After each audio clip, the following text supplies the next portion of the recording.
The fate of the 24 remaining teams in the Champions League will be made just a little bit more clear on Friday. We'll be bringing you live coverage of the knockout stage draw for you right here on the Golazo Network, starting bright and early at 6 a.m. Eastern tomorrow. Now, taking a look at the possible fixtures that we could see in the knockout playoff round. Each team only has a possibility of 2 different opponents. So, for example, Real Madrid, they could face off against Bodo Glimt or Benfica. Bayer Leverkusen, they could face Borussia Dortmund or Olympiacos. Monaco, they could face PSG or Newcastle. Galatasaray, they could take on Juventus or Atletico Madrid. Until tomorrow's draw, we can dream about the matchups that we want to see. So, Stefano, walk us through your dream knockout round playoff matches, starting with number 8 and working your way up. All right, thanks, Claudia. All right, so yeah, we went through these and we did our own little draw here, and I'm going to rank these matchups from 8 to 1 as far as what we could see in this playoff round. So we're going to start with number 8. I got Newcastle taking on Carabao. Now, again, this is number 8 because for me, this is the least enticing matchup, but I will say this. Carabao just got smashed at Anfield, but playing in Azerbaijan has been good to them. They've gotten some wins there. They've made life difficult for a lot of big teams. So Newcastle will have to survive that trip to Azerbaijan, obviously all the way to Baku, and to be able to survive and get some kind of result to feel good about coming back to St. James Park. Number 7, Atalanta taking on Olympiacos. Olympiacos is a team that, again, can score a lot of goals. Again, Atalanta will have to survive that trip to Greece, where they will feel a lot better playing at home. Olympiacos, Atalanta has been playing better football, and it will be interesting to see how they can match up against that Olympiacos side. All right, number 6, Juventus and Club Brugge. We look at this matchup, and we know how Juventus has been a little bit on the up here, but Club Brugge has been a team that can score a lot of goals. And Juventus sometimes struggles to score goals. So that's something to look at as well. Brugge is not a team that I don't think many other sides would want to play in this knockout round. And number 5, we'll go with Inter against Bodo. Bodo, the beautiful story. Get the toothbrushes out.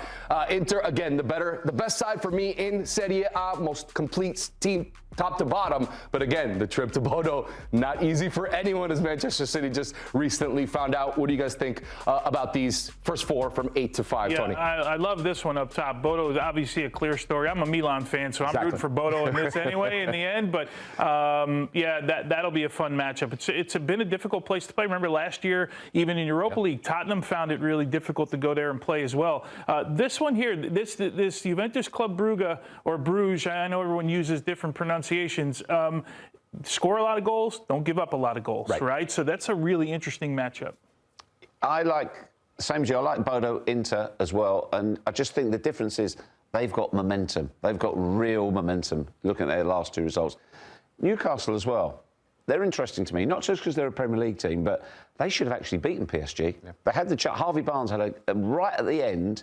I think they'll take a lot of, what Eddie Howe said afterwards, a lot of resilience going into the competition.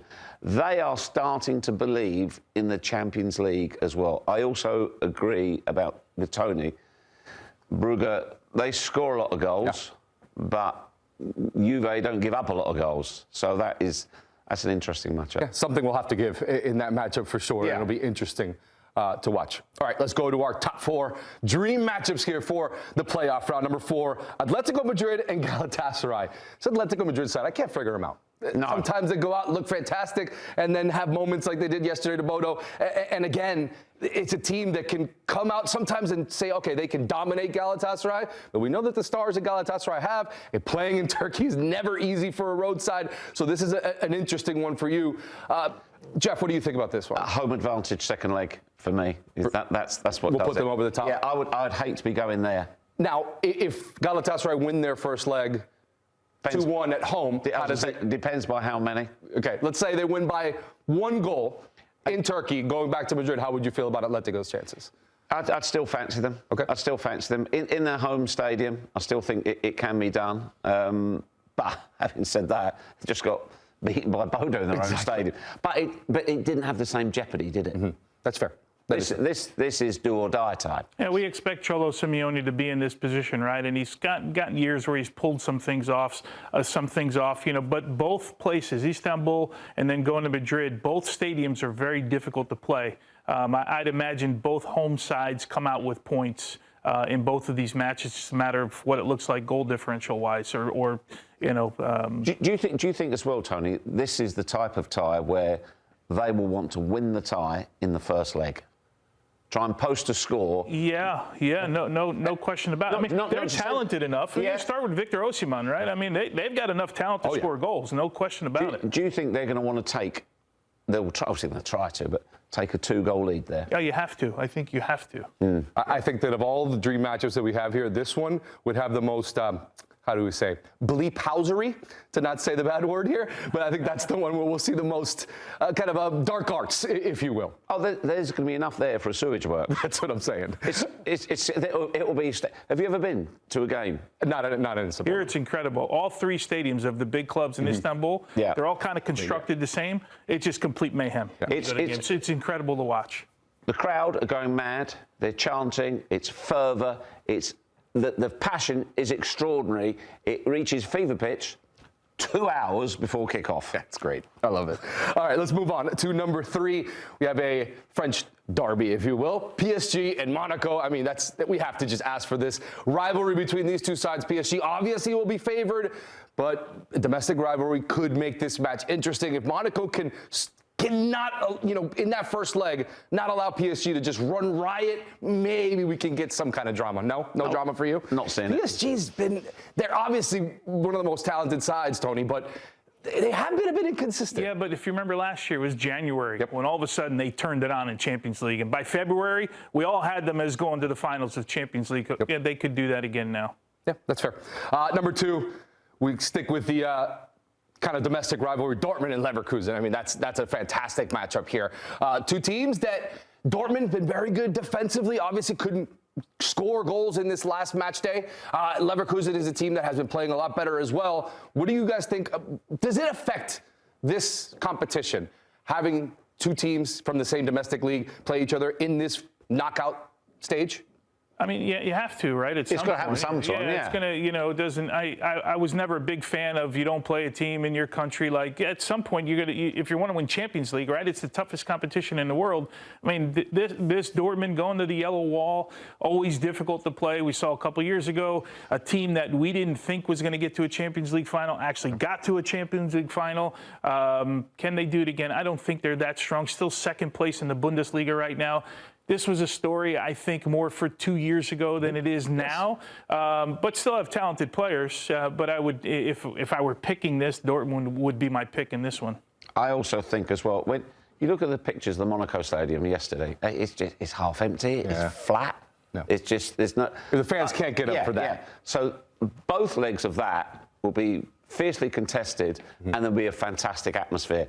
I can't say the same for the one below. That's fair. I'll say this, Dortmund has been a lot better defensively, which has kind of been their issue over the last several years, where score a lot of goals but concede a lot of goals. They've been better, so it should make the tie a bit more interesting.